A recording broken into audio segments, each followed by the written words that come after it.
தோஷங்கள் நீக்கும் பிரதோஷம் சிவன் நஞ்சுண்டதால் வந்த நேரம். நாம் செய்த தீவினைகள் யாவும் அந்த பிறை சூடன் அருளாலே தீரும்.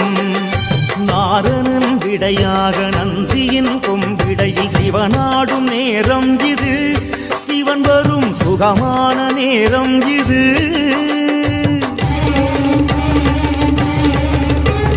கருணாகரன் சுத்த சிவமானவன் கருணை பொழிகின்ற நேரம் இது.